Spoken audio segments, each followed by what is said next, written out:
Shavua Tov here. Shavua Tov, Rebbe. How are you, James? Baruch Hashem. Can't wait for Shabbos. Can't wait for Shabbos. So we're going to wait for Hanan, though. That's fine. So I'm not in a big rush. I think we have Slichot at 10:30, but hopefully we'll be finished long before that. We better be.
What daf are we on? We are on Daf Nun Bays, and let's get started. It's 5 minutes. He'll join us, I'm sure, soon. I turned on my video, but if that makes me too slow or jumpy, I can always turn it off. My green room here. So Nun Bet is the Daf, and we actually are off to Nun Aleph on the bed at the bottom, so we might as well get started there. Today is a very unique Daf, which is a good thing, but very challenging, and we're going to go through it very quickly, but hopefully spark some of the ideas. Today's theme is the Yetzer Hara, the spirit, well, I don't know how you translate Yetzer, the desire maybe for evil. So very comprehensive daf covering this topic. But we start by talking about Simchat Beit HaShoeva. So yesterday's Mishnah on Daf Nun Aleph talked about this tremendous ceremony and celebration of the Simchat Beit HaShoeva, which, as we said in the Mishnah, happened at night. They would light these huge candles and dance and sing all night long.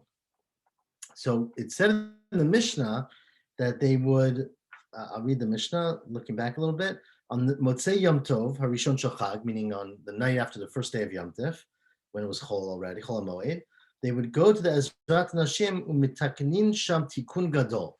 They would make a big tikkun. So ask the Gemara today, 7 lines from the bottom of the Nun Aleph Amud Bet, my tikkun gadol. What was the big construction project that they made in order to make the Simchat Beit HaShoeva happen? Like, what did they set up? So, today in Israel, they put up bleachers at many events, unfortunately, sometimes not safely. But what did they do in the Beit HaMikdash? Amar Rabbi Elazar ke'oto sheshanino, as we learned, chalaka hayta b'rishona. It used to be that the Ezrat Nashim, remember that the Beit HaMikdash was built as essentially 2 rectangles, right? Well, one rectangle, and the other one's not so clear how big it was. But the inside was a rectangle, it was 100 by 50 or so, and it included the Beit HaMikdash itself, the Mizbeach, the area called the Ezrat Yisrael, which is the last 20 feet or so towards the end of the Azara, of the inside courtyard. Outside, there was the Ezrat Nashim. The Ezrat Nashim was a very large space, maybe square, but probably rectangular. That was rectangular, actually. that, a lot of stuff happened there. So that was initially, of course, it was called Ezrat Nashim, partly because that's where women would go when they were wanting to be close to and observe the ceremonies going on. So initially, the walls of the Ezrat Nashim were smooth. That's what Chalakah means, meaning it did not support building. And what they did is they changed it. They banged holes into the walls to put pegs, so that if you wanted to, meaning on the Chag, when there was a big crush, they could put a second level up, right? So they could add a second story. And they would do this on Motzei Chag, meaning they'd go out with the pieces of wood to set up the balconies. Who says the Gemara, Is Berishonah, they halak were the same word originally. as glat? Yes, it's exactly the same word. So glat, meat that's chalak or glat, it means that the lungs are smooth, that they don't have any blemishes on them. Is one Yiddish and one Hebrew? They're two different Hebrew words. Glat is Yiddish, yeah, I guess. It's not Hebrew. But chalak is in Hebrew, in Israel, they call it chalak. If you look in Israel today, it'll say, kosher chalak or something. But glat must be Yiddish, I'm guessing. I don't know. It must mean smooth or something. But chalak, that's what chalak means. It's plain. Anyways, the kifua gezustra, then they made these pegs to make a gezustra as like a platform, like a balcony. And they made a takana that they should separate the genders. They didn't used to do that, but they decided that for Simchat Beit HaShoeva, they would build a separate section, and women would be in the balcony and the men would be on the ground floor. Tanur Abanan, the Braita expands on that. Originally, now this Braita assumes that they always separated the men and the women, but it was done informally, meaning it was that women should go inside, men should go outside. And but there was a lot of hanky-panky going on. I don't think it literally means hanky-panky, but kalot rosh, meaning there was frivolity, to use a word that is a weird word. So they said, okay, well, let's switch it up. Let's have the men go inside and the women be outside. Maybe there'll be less, engagement, less interaction. The men won't see the women around them. They may not, perform for them. But it didn't work out. It was still leading to, kalot rosh, unseriousness or inappropriate behavior. And so they made a physical separation, that there would be basically two levels, and women would sit above and men would be below, and there wouldn't be interaction. Ask the Gemara, that sounds like a nice idea maybe, but it's not in the original plans for the Beit HaMikdash. How did they were allowed to do this? It says, when David described the Beit HaMikdash to Shlomo his son,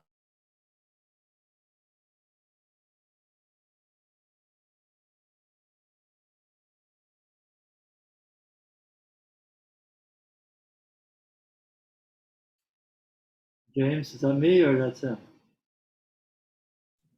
It wasn't clear, so I guess it's him. Yeah. they relied on this pasuk to make this change. Ellie, Yeah. for like the last minute, you were frozen. So you want to just go back, whatever you said like a half a minute ago? Now I'm going to stop my video. Back to the pasuk. Okay, so the ask the Gemara, Hichi Avid Hachi, the second to last line. Am I better now? Okay, keep going. Am I still frozen? No. Okay, let's hope it gets better. So ask the Gemara, Hichi Avid Hachi, how could you do this? V'achtiv, it says, Hakol b'chtav miyad Hashem alai hiskil. Everything has to be written down by Hashem to teach. Meaning, this is what David taught Shlomo, is that you have to build the Beit HaMikdash in a very specific way, and this doesn't seem to be going that way. Amar Rav, so Rav says, well, Kra'ash Darsh. They found another verse that they darshan, and this is an interesting, very interesting Nevuah in Zechariah. At the end of Zechariah, it tells a story of this great calamitous end of days, right? Which we generally translate to mean the end of days, when Mashiach comes and there's a fight of Gog and Magog. Someone's killed in the Nevuah, and then the pasuk says on top line of Nun Bet Amud Aleph, "B'safda haaretz mishpachot levad." They will mourn the person. The land will mourn the person. The people, I should say, the earth, which means the country, will mourn the person. Will eulogize the person. Families, mishpachot levad, mishpachat Beit David levad, and mishehem levad. The Mishpachat Beit David alone and their families and their wives alone, which tells you that you have to separate, even though there's a hesped and everyone's getting together to mourn this great loss. We'll see what the loss is in a second. That they should keep people separate. It says Amru, they said, "Oh, dvarim kal v'chomer." It seems to be a kal v'chomer. Mala atilavo. Listen, we're talking about the atilavo, the future. So skim behesped, they're talking about mourning, right? Which is clearly not a time where you're as willing to have fun as during a party for Simchat Beit HaShoeva. And ein Yetzer Hara shaleit b'hem. Remember, we told the story, and we're going to tell it again, that in the future times, the Yetzer Hara is much weaker, that God partially kills the Yetzer Hara, or they get rid of the Yetzer Hara for Avodah Zarah, remember, but that there's less effect of the Yetzer Hara. And still, Amrat Torah, Nashim Levad, Nashim Levad. And still the Torah says that you should have separate groups of Nashim and men and women, when you're doing this Hesped. So Achshav, so nowadays, and during the Simchat Beit HaShoeva, Shasukim b'simcha, you're celebrating. Obviously, there were drinks and dancing and singing, and Yetzer Hara shaleit b'hem, and there's unfortunately a powerful Yetzer Hara, alachat v'kama v'kama, that you should separate men and women to avoid there being frivolity, whatever that word means. So that's what they relied on. Now says the Gemara, now that you mentioned this Hesped in Zechariah, what in the world's going on there? That doesn't make sense with the proof text. You're saying that Simchas Beis.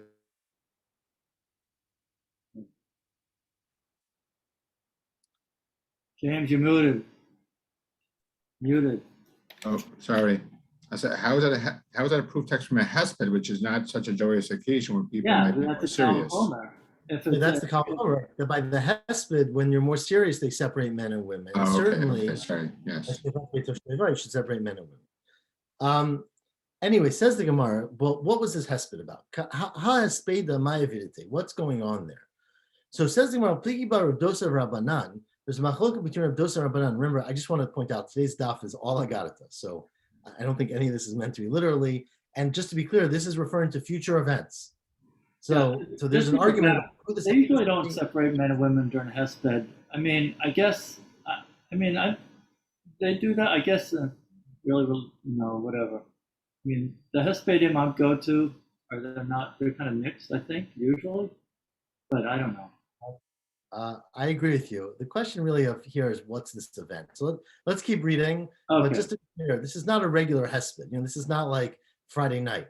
This is it's an event. And just to be clear, this is an event that's going to happen in the future. So Zechariah is being mitnabeh about the end of times, which as far as I know, has not happened yet, right? So ask the Gemara, who is this Hesped about? Someone might not have told us, but anyways, who is this Hesped about? So there's a machloket between Rav Dosa and Rabbanan. Again, they're arguing about the future. Chad Amar al Mashiach ben Yosef shenerag. It's going to be that Mashiach ben Yosef dies, is killed.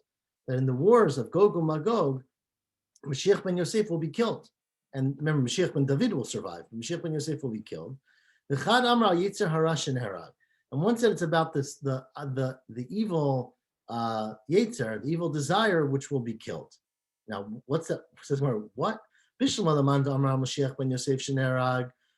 understand that if you say it's referring to Mashiach ben Yosef, Shenerag, that's why the pasuk then says, and this is the pasuk right before, the hibitu alai et asher dakaro. They will look at the person who was stabbed, who was killed in front of us, who's murdered. V'safdu alav kimispeid al hayachid. And they will mourn for that person. They will eulogize that person like you eulogize for your, Rashi says, Yachid means your chosen son, your only son, like someone who lost everything, right?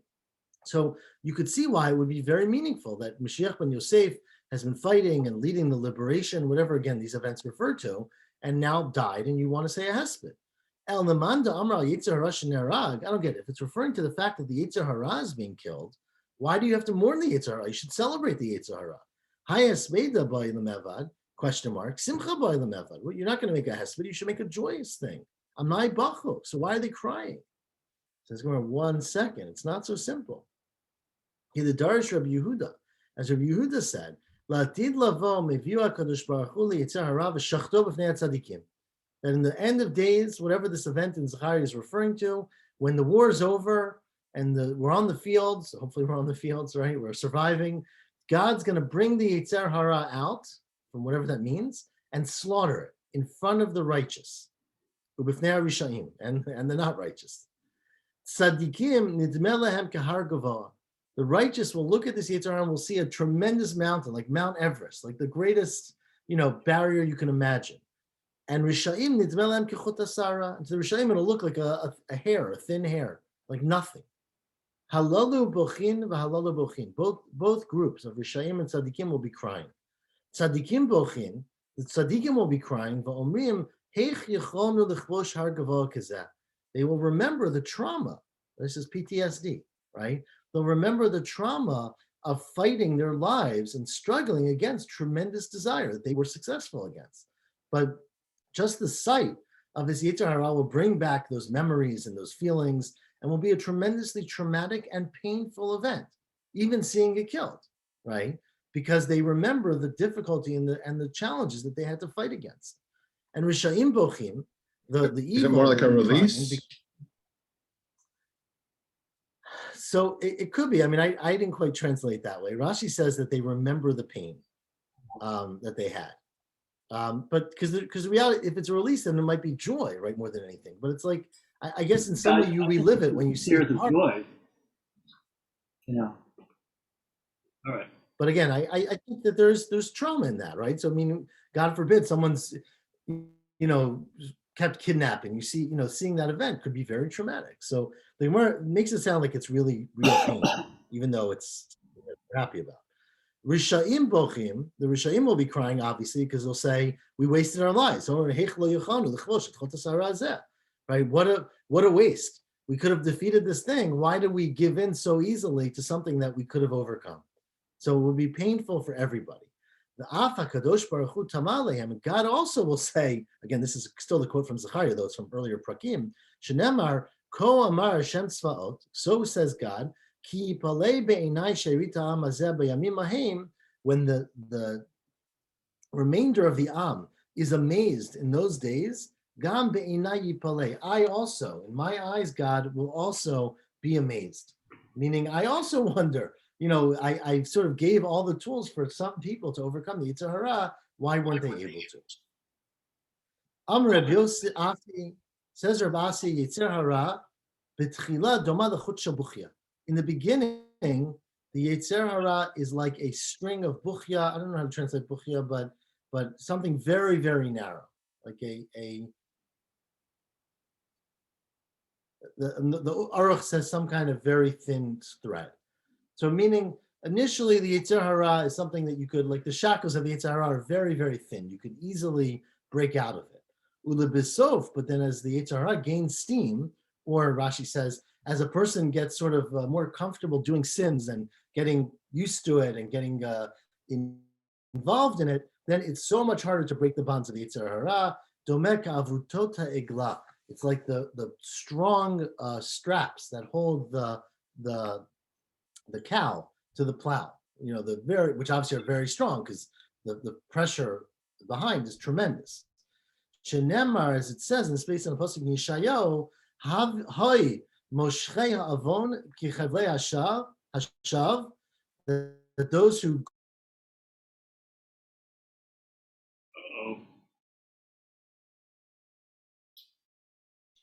must be something with these prophets he doesn't want us to hear. Not supposed to study this. Okay.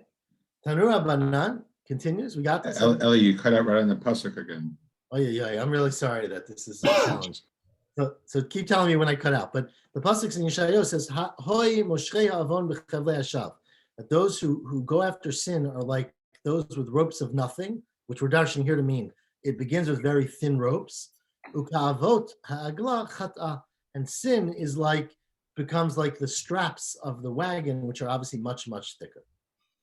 Tanura Banan continues to write on the same theme of Yetzer Hara and Mashiach. Mashiach ben David, she'atid lihigalot b'meher b'yameinu, right? God willing, Mashiach ben David will come soon. Omer lo HaKadosh Baruch Hu. Now God said to Mashiach ben David, will say to Mashiach ben David, Sha'al mimeni davar v'atein lecha. Ask me anything. What magic power do you want, right? And I'll give it to you.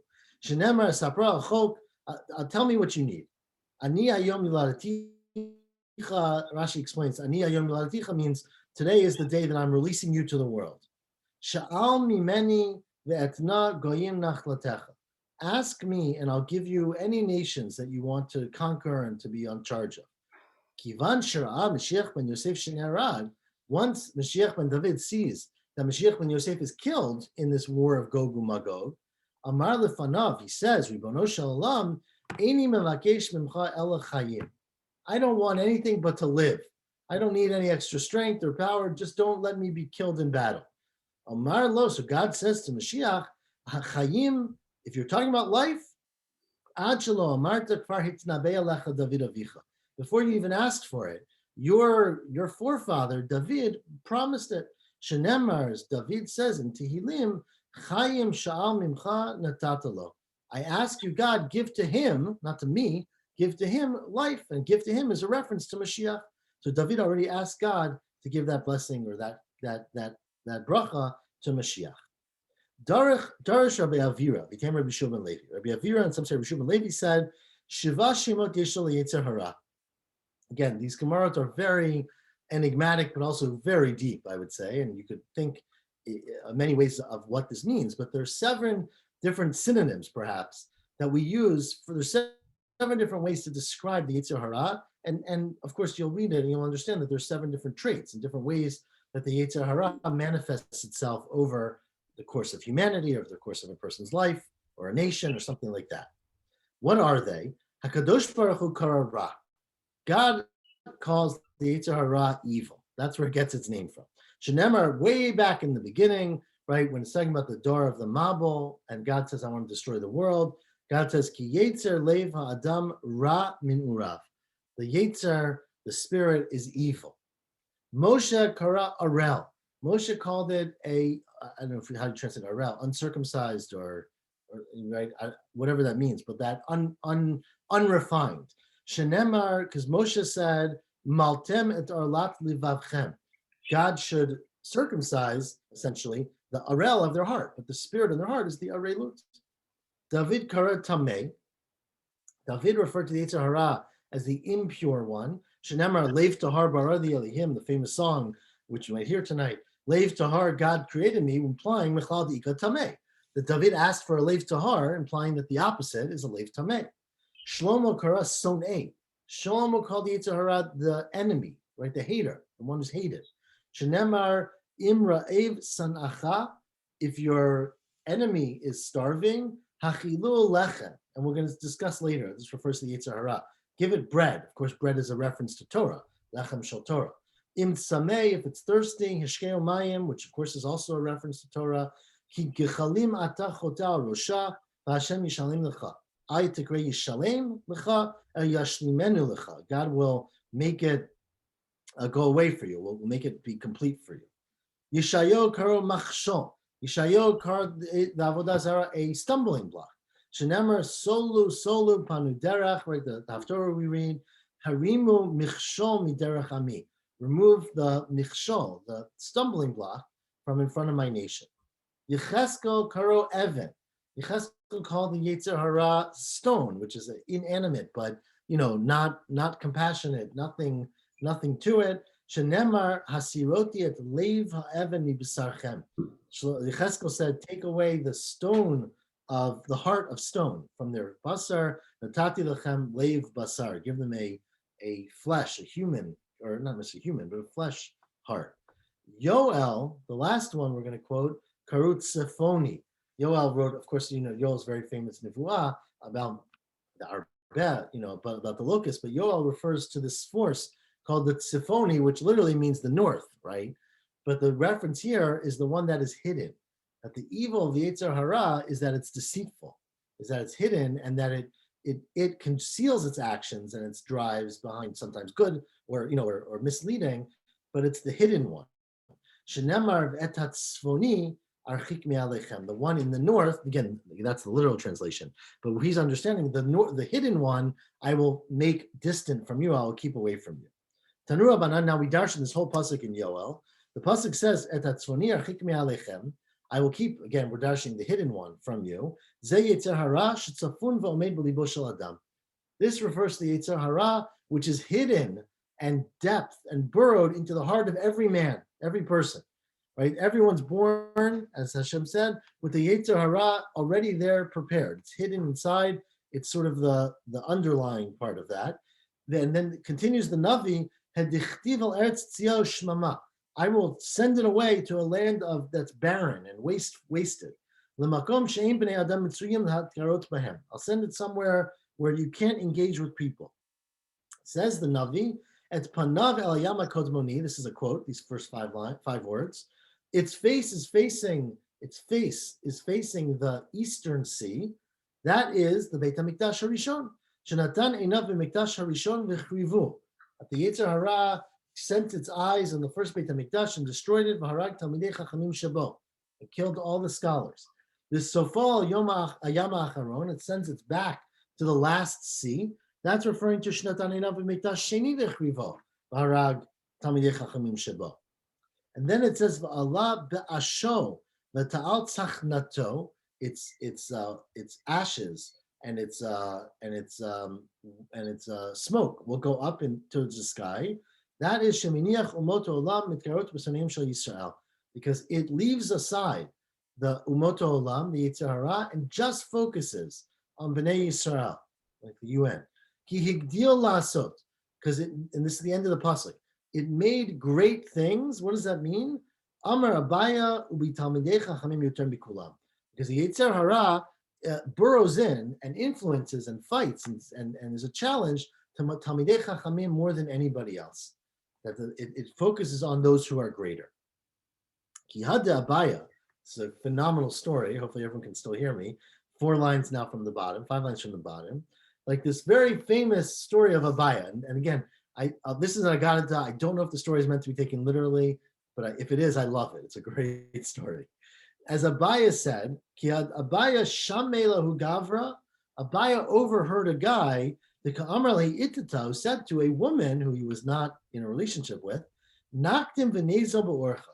I'm traveling to, I don't know, I'm going to the beach tomorrow. Let's wake up early and meet and travel together. Let's go on a trip together.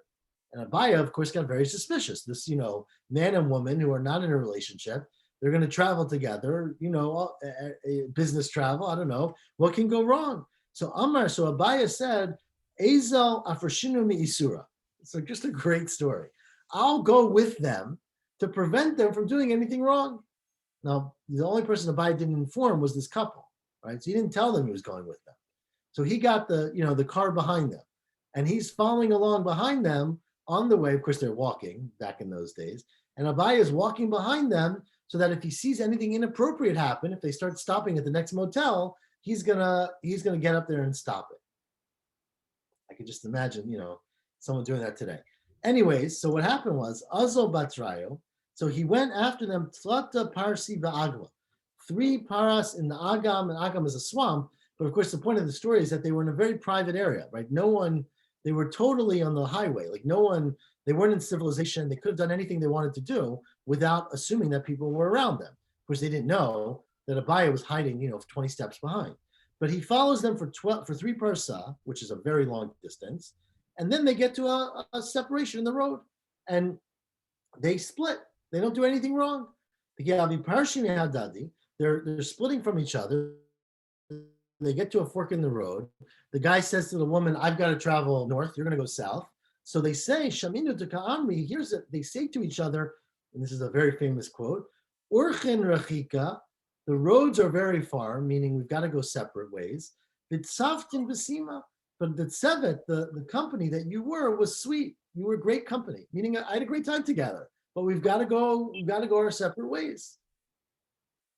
And Abaya was devastated because he said, Amar Abaya, if it had been me, I would have never been able to leave. They clearly, liked each other. They had a very sweet time together. They were in the middle of nowhere. No one saw them. No one would have known. And they were able to not give in to the Yetzer Hara and just go their separate ways without, committing sin.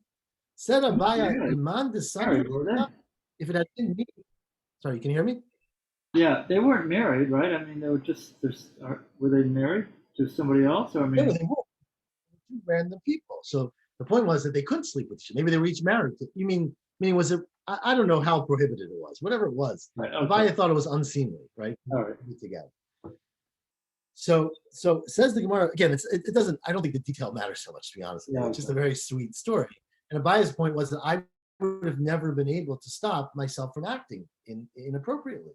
Iman the sunny lihavi. If it had been the person I hate, which is the reference to himself, lo havi matzil ukmi nafshe, I would have not been able to hold myself back. It was a very tempting situation. They had a great relationship. They were together in a private place. I couldn't have controlled myself. Azal tala nafsha bibur didasha. He went. Rashi says it means he leaned himself against the doorpost, like like when you're depressed. He sat on the stoop with his head on his hands. This would be our equivalent. And he said mitzdayer, and he was in pain. He said, I don't get it. I think I'm a great person. I think I have great control, self-control. And look at this person who I did an action I would have never been able to control myself. You're saying He Tachanun? was right. I would have. It wasn't quite that, but I guess Ibur Dadasha, yeah. But he's sitting there. He's like banging on him, giving himself a hard time because he doesn't understand why he's not stronger. Ata Husaba, the Husaba, which often we say is Eliyahu Navi, came and Tanel, and he said to him, no. It's true that you wouldn't have been able to control yourself. That's because you're a Talmud Chacham, because you're greater. And so your Yetzer is harder. So you're correct. Again, the point of the story is that Abaye is right, that he should not put himself in that situation. But don't feel like you're not great because you couldn't survive. In fact, you're greater, and that's why you couldn't survive. A beautiful Gemara. Amr Yitzchak Yitzrosh Adam Mitkaber Elav B'chol Yom. Says Rav Yitzchak, a person's Yetzer gets stronger and stronger every day. Shenemar Rak Kol Hayom. God says that the evil builds all day long, and then it gets harder and harder. Amr B'Shem Lakish Yitzrosh Adam Mitkaber Elav B'chol Yom Umevakesh Hamito. The Yetzer wants to lead you to beat to death, to kill you. Shenemar Tzofer Rashal Tzadik. That the Russia, here we're referring to the Yetzer Hara, looks at the tzaddik, wants to kill you. And if it wasn't that God helped a person, you wouldn't beat the Yetzer Hara. Shenemar, next psukim are, in Tehillim, Hashem lo yazvenu biyado, God, don't leave me in its hands, don't leave me in Russia by its judgment. Tana de Rabbi Yishmael, it says Rabbi Yishmael, in Pagam Mecham Nuval Zeh, if this disgusting creature, meaning the Yetzer Hara, comes to you, you start feeling, a desire, or you're leading on a bad path, again, whatever it may be, sexual or financial or spiritual, any of those, Mashchul Beit HaMidrash, drag it to the Beit HaMidrash. That's the only way you're going to overcome the Yetzer Hara. Im Evenhu Nimuach. If the Yetzer Hara is like a stone, it will crumble under the force of Torah learning. In Barzelhu, if it's iron, mitbotzetz, it will blow up. She says it means like sparking. When you crush, when you grind iron or grind some hard stone, you get sparks. Im even huni muach, if it's a stone, you'll break it up. Tichtiv, as it says, hoy kol tzamei lechulemayim, those who are thirsty, and we understand this means thirst for Torah, should go to water. So Torah is water. And we know that stones are rubbed away by water, like the story of Rabbi Akiva. In Barzel, if it's considered like iron or whatever Barzel is, or metal, mitbotzetz, you want to break it up. God says, my words are like fire, and like fire will melt and get rid of this metal. So that's what it should be like. Amr Reb Shmuel bar Nachmani, Amr Reb Yonatan, Yetzer Hara misito la'adam olam hazeh. Yetzer Hara is terrible. First, it convinces you to do sins in olam hazeh, and then it's me'idol of the olam haba. And then when you die, it tells God about all the bad things you did wrong. Well, how do you know from the pasuk? Shneimar, it says, it's a beautiful pasuk in Mishlei. Mifanek minuar avdo. The servant will mifanek. Mifanek means to give pinuk, right? To give to entice you, to make it desirable. Rashi says that the Eved is always a reference, at least in this context, to Yetzer Hara, which is supposed to be your Eved, right? You're supposed to make the Yetzer Hara your Eved, as we say. You're supposed to be Moshelbo, right? That's what Hashem says to Cain, right? That evil is waiting for you all day, but Atatim Sholbo, you will control it. So it should be your Eved. but the Eved gives you desiring, entices you when you're young. And in the end, it's the manon. What's the manon? Says the Gemara there's an acronym. Sahada manon. If you use this atbach of Rabbi Chia, I'll explain it in a second. The word manon means sahada. Sahada is a witness, so that the Yetzer Hara becomes a witness. What's the atbach of Rabbi Chia? So if you recall, they had different sort of hidden languages in the alphabet. Everyone's familiar with atbash, right? Yeah. Where the aleph, the taf, and the bet, and the shin. Atbach is one where you take all the letters up to 10, and you do pairs of 10. So 1 and 9, 2 and 8, 7 and 3. And then you do all the pairs up to 100. So 10 and 90, Yud and Sadi, etc. And then you do the pairs above 100, above 10, sorry. 100 and 400, 200 and 300. So anyways, if you find the corresponding letter, the word manon becomes the word sahada, which means witness. You can read Rashi, get the detail. What? So each letter has a corresponding letter? Correct, but it's very complicated because it depends on whether it's up to 10 or 10 to 100 or 100 It's a code that to 1,000. the gematria has to add up to 10. So after like chof would be Right. what? Like chof would be So 11. I try doing a little more less complicated. Chaf is 20, so 20 will go with 80 with pay, right? And 10 will go with 90. Okay. And one goes with 9. The problem, of course, is that there's a problem with 5. 5 goes with nothing, and 50 goes with nothing. So 5 gets converted to 50, and 50 gets converted up to something else. Okay, it's a complicated. Okay, don't test me, but I think I got it. Okay, that's pretty cool. It's pretty cool. Rashi goes through it. It's pretty cool.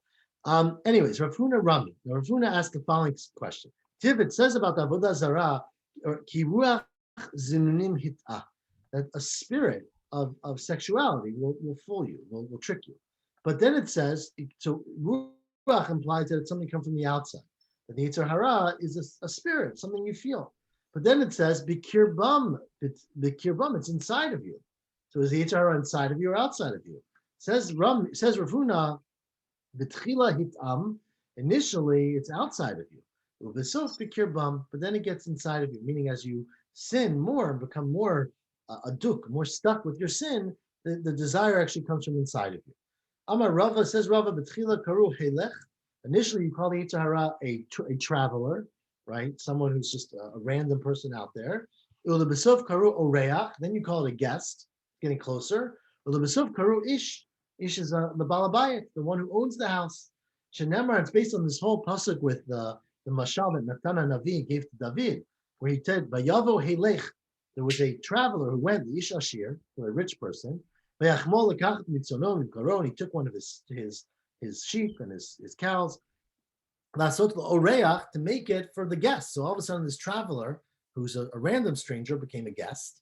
And then it says, "Vayikach et kivsat ha'ish harash vayasa le'isha ba'elav." He took from the man, so clearly it becomes closer and closer to you, right? I guess the idea again is that the more you get involved in sin, the more difficult it is to differentiate what the drive to do sin is from your own internal drive. And so the outsider becomes the insider. Amar Reb Yochanan, says Reb Yochanan further on this theme, Ever katan yesh lo adam, a person has a small organ, which is referring to his penis and his sexual desire. Mar'ivo sava. If you starve it, it will be satiated, meaning you won't feel the desire. But masbio, if you use it frequently, if you give into it, then ra'ev, then it will be starved. Shenemar kimar itam vayisbo. The more you starve it, the more it will be satisfied. Amar Rav Chana Barach, Amar Beirav, Arba'am. Sorry?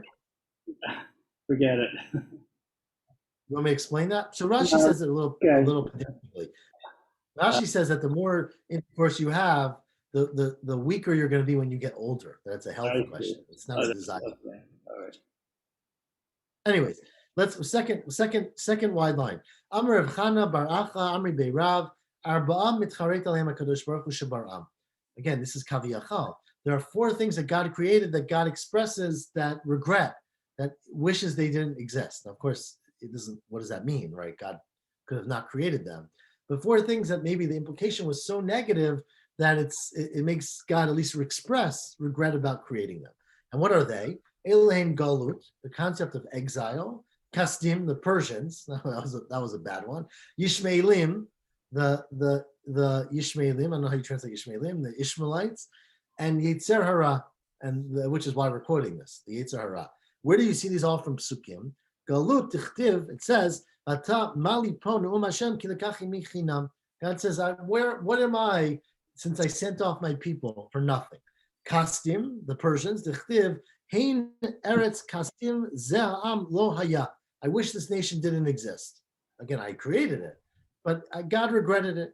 Yishmaelim Tichtiv Yishayu Ohalim L'Shodedim Ubetuchot Margizei El, which are La'asher Havi Eloha Biyado, that I will leave over the tents to those who are robbers. Rashi understands that Yishmaelim are those who live in tents and are shodedim and are plundering those in the travel on the roads.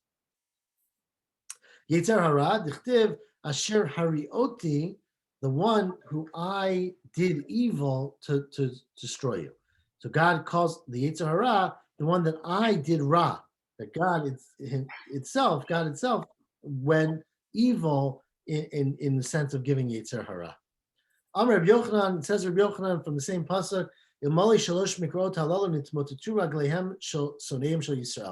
we didn't have these three verses, we would be cut off. Again, Soneim Shel Yisrael is always a euphemism for Yisrael. It would cut off the legs of Yisrael, meaning the following three verses give us some give Bnei Yisrael, at least the sinners among Bnei Yisrael, some protection from being destroyed, because they can always say that we were sort of induced to do this by God, or that we were, I wouldn't say forced, but that it was made more difficult for us. What are the psukim? This one, which we just said, where God said, I made it evil by making them do sins. And of course, the pasuk that's going to be very near to us on Rosh Hashanah. That just like the potter, the material in the hands of the Creator, Kain atem biyadi. So God's saying basically that you're just pawns. And it says, furthermore, and again we quote this on Yom Kippur, or quote similar to it, Hasiroti et lev ha'evan mibasarchem, v'natati lechem lev basar. God, Yechezkel asked God, take away our heart of stone and give us a heart of basar. Again, all indications that you were sort of forced to some extent to sin, and we don't have perfect self-control. Rav Papa Amar Afmi Hai Nami is also the pasuk which says that Ruchi atem b'kirbechem. We ask God to give us from God's Spirit so that we don't sin. I'm going to read a little bit more. I know it's late, but the next pasuk we quote is from Zechariah, which is also, these are all just very strange psukim. Vayareni Hashem arba charashim. God showed me, Zechariah prophesizes, God showed me the 4 charashim. Now, a charash is a craftsman, right? So God showed me the 4 craftsmen. Who are the 4 craftsmen? Ma ninu arba charashim. Amr Reb Chana bar Bizna, Amr Reb Shimon Chasida. The 4 people who God showed Zechariah were Mashiach ben David and Mashiach ben Yosef, the Mashiach pair, Eliyahu, and Kohen Tzedek. Rashi understands Mashiach ben David and Mashiach ben Yosef because they were building the Beit HaMikdash. So they were craftsmen. Eliyahu, of course, built the Mizbeach on Har Carmel. So that's why Eliyahu is called a Charash. And the Kohen Tzedek, which is very unclear. So Rashi understands that Kohen Tzedek is Malki Tzedek Melech Shalem, right? In the story with Avraham. Remember that Avraham, after Lot, they fought Sodom, and he was greeted by Malki Tzedek Melech Shalem. And Rashi understands, based on the Medrash, that Malki Tzedek was Shem, was the son of Noah. So that the Kohen Tzedek is Shem, the son of Noah, who was influential or instrumental in building the world after the Mabul. So Rashi doesn't say that actually. Rashi says he was instrumental in building the Teva. I take it back. But there might be more than just that. And so those were the 4 builders. I don't get it. The next verse is, these are the chronot, these are the thorns that spread out, that exiled Yehuda. How could the 4 builders be the ones who are exiling Yehuda? right? Hani l'shuva atu. They came to bring him back. Amalei said, no, you don't understand. You have to read the end of the pasuk. Shuffle the sefer dekra. This is what Chana Bar Business said. Look at the end of the pasuk. It says, these people, meaning the Kronot, came, at Kronot Hagoyim and Osim Karen al Eretz Yehuda Lizrota. They were the ones who came to throw them away. But the ones who are the builders are the ones who come to bring them back. Amalei, so Rav Sheshet said, I don't know why I even ask questions. What business do I have even asking questions when we come around to Chana in Agarata? He knows everything. So he was saying, I won't never get it right. Anyways, one more pasuk that we're going to darshan while we're on the topic. It says, this is a pasuk in Micha. It says, V'haya zeh shalom Ashur. There will be peace to Ashur ki yavo ba'artzenu, because it will come to our land. They will come to our land. V'chiyidroch ba'amernotenu, and they will trample our castles. V'hakimanu alav shiva ro'im, right? And then God will bring on us the 7 shepherds, ushmona nisichei adam, and the 8 princes of man. Everyone who knows all mythology, right? All these numbers come up all the time. Who are the 7 shepherds? Man ninu shiva ro'im. Who are the 7 shepherds that Micha prophesizes about? Says the Gemara, David be'emsa. Well, David's the middle. Of course, David was always, we know, a shepherd. Adam, Shet, u'mitushelach mimino. On the right side are Adam, Shes, and Mitushelach. Okay, why? Rashi says he doesn't really know, but they were Adam, Shet, and Mitushelach were pre-flood. They were antediluvian, as we put it, right? And they were part of that world. They were tzaddikim. They were in a world before sin. And on the left was Avraham, Yaakov, and Moshe b'smolo. Rashi again is bothered. What happened to Yitzchak? But either way, Avraham, Moshe, and Avraham, Yaakov, and Moshe. And Man Ninu Shmonani Sichei Adam, who are the 8 princes of man who God talks about? Yishai, the father of David, Shaul, Shmuel, Amos, Tzvanya, Tzidkiyahu, Mashiach, ve'Eliyahu. And of course, you can write many books about who these people were, why they were, of course, but that's the Agarata where we're going to stop, and we'll pick it up tomorrow at the 2 dots, Arba Sulamot. Tomorrow's a much shorter daf, so we'll finish. It's a very tough daf. I hope that tomorrow I'll have much better reception because my kids will all be sleeping and they won't be using their devices, so it should be better off. Usually they're learning with us. They're learning, I wish. 7:30 tomorrow, God willing. Shavua Tov, everyone. And it'll be tough for those staying up for Slichot. I hear you. So if no one's here, I'll do it on my own. And if there's one person, we'll do it together. Shavua Tov. Shavua Tov. Thank you for making the time for us tonight, Alan. Yes, I really appreciate it. Okay, take care.